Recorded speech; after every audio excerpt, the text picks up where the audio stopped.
வணக்கம் தலைமைகளே. இன்றைக்கு மே மாதம் 11ஆம் தேதி திங்கட்கிழமை. மீண்டும் காசா ஹமாஸ் பயங்கரவாதிகளுடன் இஸ்ரேல் இராணுவம் மிகப்பெரிய போருக்கு, தரை வழி போருக்கு ஆயத்தம் ஆகி கொண்டிருக்கு. இந்த சண்டை போன மாசமே நடந்திருக்கணும், இந்த காசா ஹமாஸ் பயங்கரவாதிகள் உடன். ஆனால் கவனம் முழுக்க ஈரான் பக்கம் இருந்ததால் இஸ்ரேல் இதை விட்டு வச்சாங்க. இப்போ இந்த ஈரான் அமெரிக்கா இஸ்ரேல் சண்டை நிறுத்தப்பட்டு உள்ளது. அதனால் கடந்த 10 நாட்களாக இந்த பேச்சு அதிகமாக இஸ்ரேலில் அடிபடுகிறது. காசாவிற்குள் நுழைந்து ஒரு மாபெரும் தரைவழி தாக்குதலை கொடுக்க வேண்டும் என்று நேற்று கூட இஸ்ரேலுடைய பெரிய செய்தி நிறுவனம் அதனுடைய பெண் நிருபர் காசாவிற்கு சென்று இப்போ அங்கே இஸ்ரேல் இராணுவம் இருக்காங்க, அவர்களிடம் வருகின்ற சண்டையை பற்றி பேட்டி எடுத்தாங்க. அது சதர்ன் கமாண்ட் அப்படிம்பாங்க. காசாவில் இருக்கும் இஸ்ரேல் இராணுவத்தை அதனுடைய அதிகாரிகள் எப்படி காசாவிற்கு நுழைவோம், எப்படி தாக்குதல் நடத்துவோம் என்று விலாவாரியாக நேற்று அவங்க பேசிக்கொண்டிருந்தாங்க. உங்களுக்கு ஒரு மிகப்பெரிய சந்தேகம் வரும், அதனால தான் இந்த பதிவை கொடுக்குறேன். இஸ்ரேலியர்கள் என்ன போர் வெறியர்களா? திரும்ப திரும்ப சண்டைக்கு போயிட்டு இருக்கீங்கன்னு நினைப்பீங்க.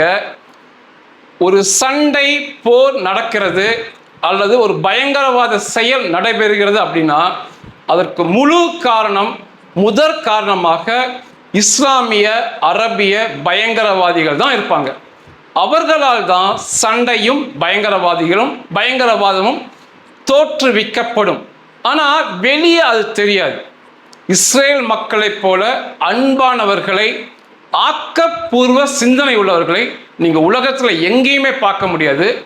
அதுக்கு நேர் மாறா இந்த காசா மக்கள் இருப்பாங்க. முழுக்க முழுக்க பயங்கரவாத சிந்தனையோடு தான் அந்த மக்கள் இருப்பாங்க. சிறுவர் சிறுமியர் கூட காசாவில் இந்த ஹமாஸோடு இணைந்து கருத்துகளில், செயல்களில் சிறுவர் சிறுமியர்கள் செயல்படுவார்கள். அது எந்த மாற்று கருத்துமே இல்லை. இந்த காசா மக்கள் என்பவர்கள் வந்தேரிகள், இஸ்ரேலை ஆக்கிரமித்தவர்கள். அண்டை அரபு நாடுகள், 22 அரபு நாடுகள் இருக்காங்க, அங்கே இருந்து ஆக்கிரமிப்பு செய்தவர்கள். இந்த இடத்தை ஒப்பிட்டு பார்த்தீங்கன்னா, நான் இஸ்லாமிய நாட்டை பேசவே இல்லை, அரபு நாடுகளை மட்டும் ஒப்பிட்டு பேசுகிறேன். இந்த 22 அரபு நாடுகளின் நிலப்பரப்பு ஒரு கால்பந்தாட்ட மைதானத்துக்கு சமம் என்று வைத்துக்கொண்டால், அதில் இஸ்ரேலை நீங்கள் கொண்டு போய் வச்சிங்கன்னா ஒரு தீப்பெட்டி அளவு தான் இஸ்ரேலுடைய நிலப்பரப்பு இருக்கும். இன்னைக்கு நம்ம கோவை, நீலகிரி, கொஞ்சம் ஈரோடு சேர்ந்தால் என்ன நிலப்பரப்போ அதுதான் இஸ்ரேலுக்கு உண்டானது. ஆனால் அரபிய நிலப்பரப்பு என்பது ஒரு கால் பந்தாட்ட மைதானம் அளவுக்கு இருக்கும். அதில் ஒரு தீப்பெட்டி அளவுக்கு மிக பரிதாபமான நிலப்பரப்பில் இஸ்ரேல் இருக்கும். இந்த காசா மக்கள் எல்லாமே இந்த அரபு நாடுகளிலிருந்து வந்தவங்க தான். அவர்களுக்கான இடத்தை அந்த கால்பந்தாட்டு மைதானம் அளவு வைத்திருக்கிற அரபு நாடுகள் கொடுக்காம அந்த சின்ன நாடான இஸ்ரேலுடன் சண்டை போடுங்க, பயங்கரவாதம் பண்ணுங்க, அந்த நிலத்தை பிடியுங்கள் சொல்லி ஒரு பொறாமையோடு இஸ்ரேல் அங்கு இருக்கவே கூடாது என்று பகடை காய்களாக இந்த காசா மக்களை அண்டை அரபு நாடுகள் பயன்படுத்துவாங்க. 22 நாடுகள் ஒன்னா சேர்ந்து சண்டைக்கு வந்தாலும் இஸ்ரேலோடு போரிட்டு ஜெயிக்க முடியாது. மானம் கெட்டத்தனமாக தோல்வியை தழுவ வேண்டியிருக்கும். தோல்வியை தழுவியிருக்காங்க. இதுக்கு முன்னால அப்படி எல்லா அரபு நாடுகளும் சேர்ந்து சண்டைக்கு மானம் கெட்டத்தனமாக வெட்கக்கேட தோல்வியை தழுவியிருக்காங்க. அதனால இஸ்ரேலோடு நேரடி சண்டை போட்டு ஜெயிக்க முடியாம அதே சமயத்தில் அவர்கள் மீதுள்ள பொறாமையால் உருவாக்கப்பட்ட மக்கள் தான் இந்த காசா பயங்கரவாத பிரிய மக்கள். இஸ்ரேல் மக்கள் எவ்வளவு அன்பானவர்கள் சொல்றோமோ அதுக்கு நேர்மாறாக இவங்க இருப்பாங்க.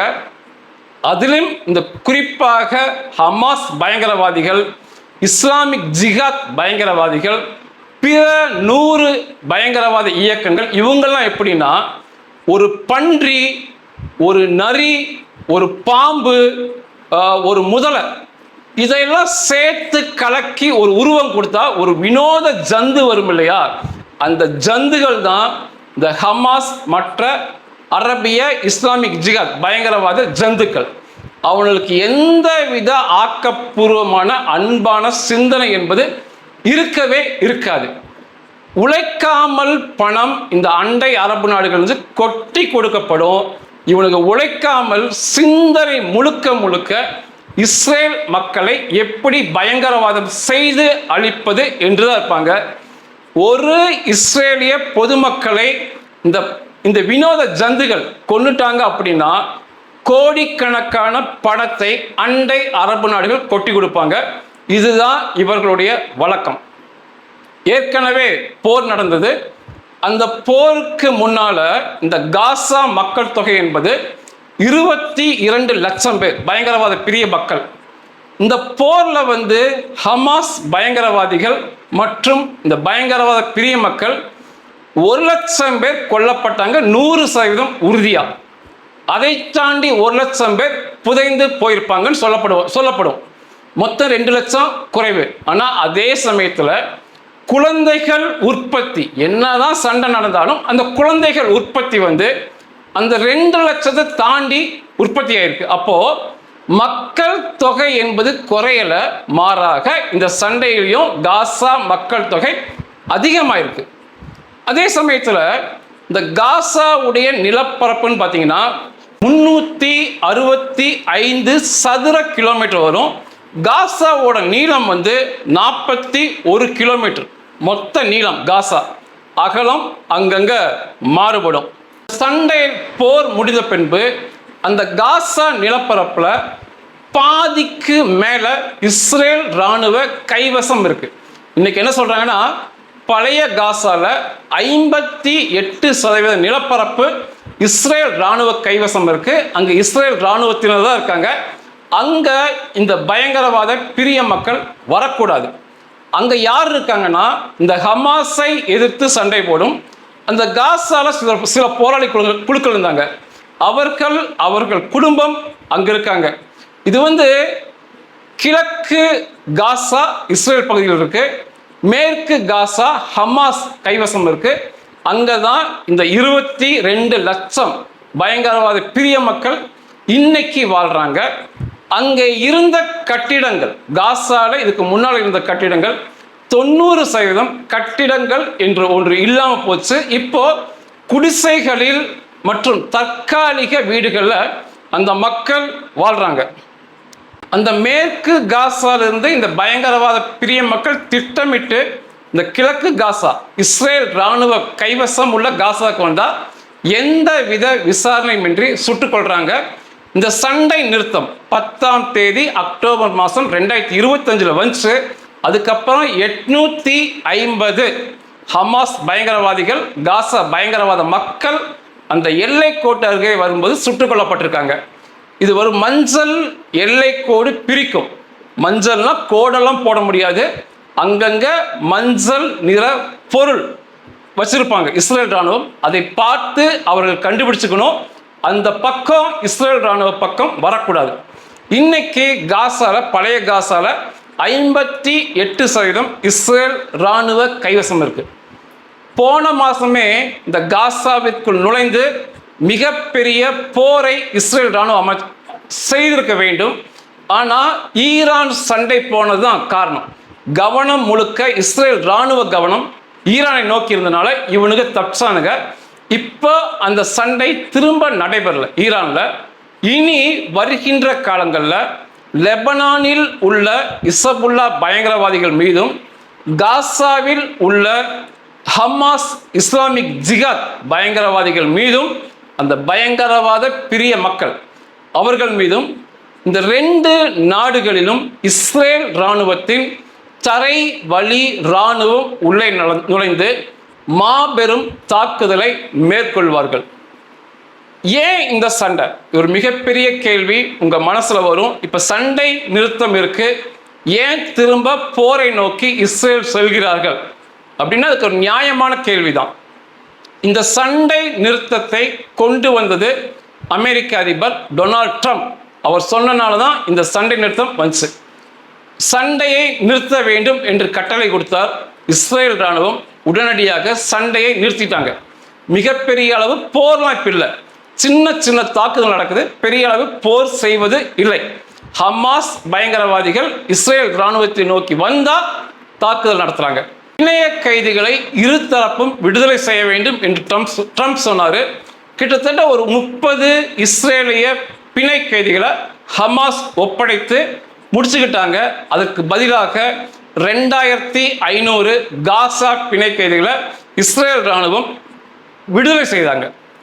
மூன்றாவது, காசாவை விட்டு உடனடியாக இஸ்ரேல் ராணுவம் வெளியே போகணும்னு சொல்லி ட்ரம்ப் சொன்னார். உடனடியாக இஸ்ரேல் ராணுவம் 50% காசாவை விட்டு வெளியே வந்துட்டாங்க. வெளியே வந்துட்டு முழு ஆயுதங்கள் ஹமாஸ் ஒப்படைத்த பிறகு நாங்கள் இந்த மீதமுள்ள பகுதியை விட்டு வெளியேறி விடுவோம், அது வரைக்கும் இருப்போம்னு சொல்லி தற்காலிகமாக 50% இடத்துல இஸ்ரேல் ராணுவம் இருந்தாங்க.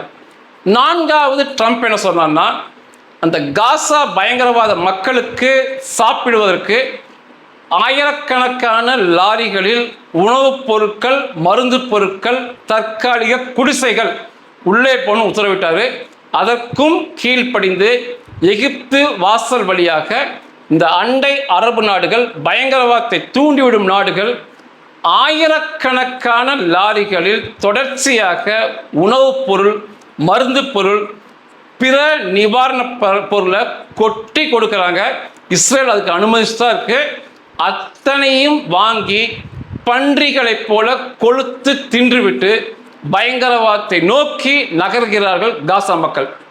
அதுக்கப்புறம் ட்ரம்ப் சொன்னது போர்ட் ஆஃப் பீஸ், சமாதான குழு ட்ரம்ப் தலைமையில் ஏற்படுத்தினார்கள்.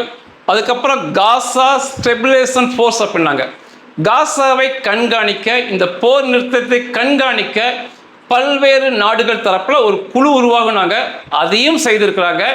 அவங்க காசாக்கும் இஸ்ரேலுக்கு இடையில மிகப்பெரிய அளவு கண்காணிப்பு மையம் ஏற்படுத்தி அமெரிக்கா தலைமையில் பிரான்ஸ், அரபு நாடுகள்லாம் சேர்ந்து கண்காணித்து கொண்டிருக்காங்க. அவர்கள் அதிகாரிகள் அங்கே தான் செயல்படுறாங்க. அதுக்கப்புறம் ட்ரம்ப் சொன்னது திரும்ப காசாவை கட்டித்தரவோம் அப்படின்னாரு. அதனுடைய ஏற்பாடுகள் நடக்குது. இப்போவே காசாக்குள்ள இருக்க கட்டிட கழிவுகளை எடுத்து அதை தூளாக்கி அங்கு இருக்கும் இரும்பு பொருட்களை எடுத்து மீண்டும் காசாவை கட்டுவதற்கு, அந்த கட்டிட கழிபாடுகளிலிருந்து புதிய வகை இந்த சிமெண்ட் போன்ற பொருளை உருவாக்கி கட்டி தரலாம் என்று விஞ்ஞானிகள், சர்வதேச நாட்டு விஞ்ஞானிகள் அங்கிருந்து அதே இரும்புகள், கட்டிட கழிவை பயன்படுத்தி கட்டிடலாம் அப்படின்னு ஒரு புதிய சிந்தனையில பண்ணிக்கிட்டு இருக்காங்க.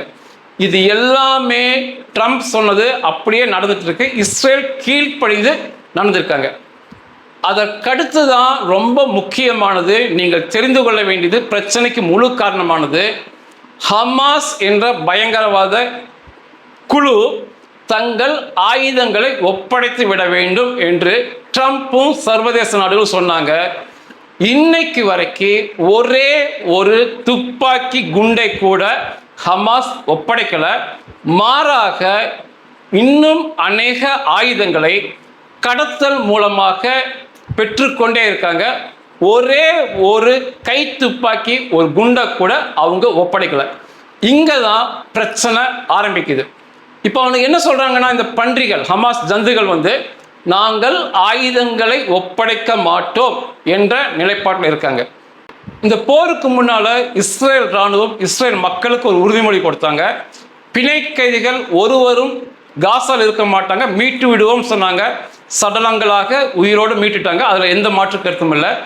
ஹமாஸ் என்ற பயங்கரவாதம் இருக்காது, இஸ்லாமிக் ஜிகாத் என்ற ஒரு இயக்கம் இருக்காதுனாங்க. ஆனால் ஹமாஸ் என்ற பயங்கரவாத இயக்கம் இப்பொழுது முளைக்க ஆரம்பித்திருக்கிறது. ஆயுதங்களை ஒப்படைக்கல.